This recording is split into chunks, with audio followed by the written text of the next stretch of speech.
Nie, dajme hlasovať. Pani Benediková. Ďakujem pekne.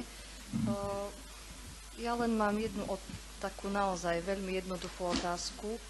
A prosím vás, pán starosta, naozaj ja sa milo na vás aj usmejem a milým hlasom sa vás to opýtam aj vás, pán prednosta. Naozaj mňa teraz zaujíma len to obdobie od toho júna do teraz. Ja som sa tú otázku na Roba pýtala, teda z toho dôvodu, či sme nepochybili my poslanci z nejakého dôvodu, že sme sa mohli k tým materiálom alebo k tým dotazníkom alebo k niečomu dostať nejak z iných zdrojov, proste, že naozaj bola to, najmä to moja lenivosť, že som niečo nikdy nevyhľadala, nepozrela a akože preto to tu nebolo. Aj keď dodatočne som už potom bombardovala ľudí, ale čiže ako potvrdil mi to, že jedine od vás sme mohli dostať tie informácie, tak len jednu, ak môžete povedať, že prečo. Prečo ste nás neinformovali o tom? Ako také reči, že niečo tu nebolo predtým, akože dobre, to si nechajme, to akože je fajn, ale skúste naozaj tak povedať, že prečo. Hej, ako to pán prednosta tiež, čo ste hovorili, že vedia, som to dal na dvere obecného úradu, však to ako sme si už povedali, ale naozaj tak chlapsky povedzte, že prečo ste nás o tom neinformovali.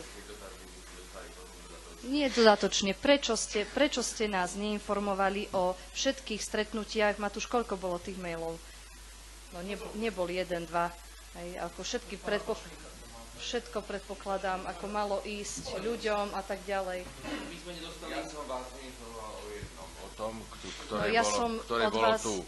Ja som od vás do termínu nedostala žiadnu informáciu o tom, že by niečo malo byť. Ako to sa tu nebudeme teraz dohadovať, že jedna vec alebo nie. Akože v podstate nemusíme sa tu naozaj skrývať za nejaké hry alebo niečo. Proste všetci vieme, že ste nás o tom neinformovali. Akože to sa nemôžete teraz tváriť, že ste nás... niečo vám zahmlievať alebo čo. Ako je to pravda, že tých mailov bolo veľa a nedostali sme ich poslanci? Ako povedzte mi, či je to tak alebo nie. Ako ak to tak nie je, tak potom naozaj už je veľa hodín a idem domov spať. Ale ako, pán prednosta, nerozumieš Stanke? Koľko bolo tých stretnutí, alebo teda minimálne 4 stretnutia? Nie, boli za leto. Ja som nevedela aj od vás ani o jednom. No 4 neboli určite. Bolo prvé v apríli. Jedno bolo, čo bolo tu na úrade vtedy. Áno, to sme si rozprávali, že som to dal iba vyhlásiť v rozhlase, že áno, ste dobre. to nepočuli. No však samozrejme, lebo však som v práci, no. Ale... Prvé bolo v apríli, pán prednosta. Prvé bolo už Prvé bolo už v marci. Ani o tom sme nevedeli. Začalo to marcom. Ja naozaj nepotrebujem nejaké výhovorky alebo niečo, proste jednoducho povedzte, že prečo.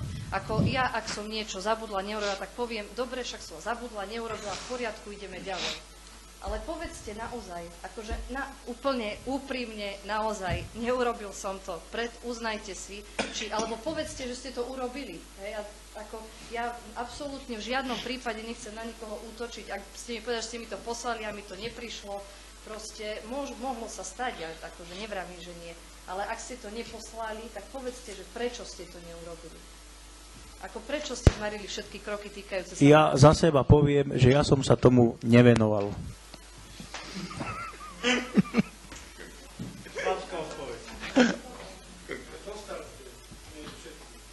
To neviem, nezaručujem. Ja viem o tom, čo bolo. To je úplne jedno, neboli poslané na... Ja som sa tomu nevenoval. Čo chcete ešte počuť? Prečo? Preto. Tak nie preto, tak... Nevenoval som sa tomu. Tak som na to aj nereagoval. A už vôbec nie je takým zmyslom, že áno, príde mail a hneď ho pošle poslancom. Jasne, že nie. Ale... No, aha. Veď Marek odpovedá za mňa. Ja sa rozprávam s vami. Ja viem. No už to nejakým spôsobom nevrátime späť. Môžeme ešte k tomu ja niečo?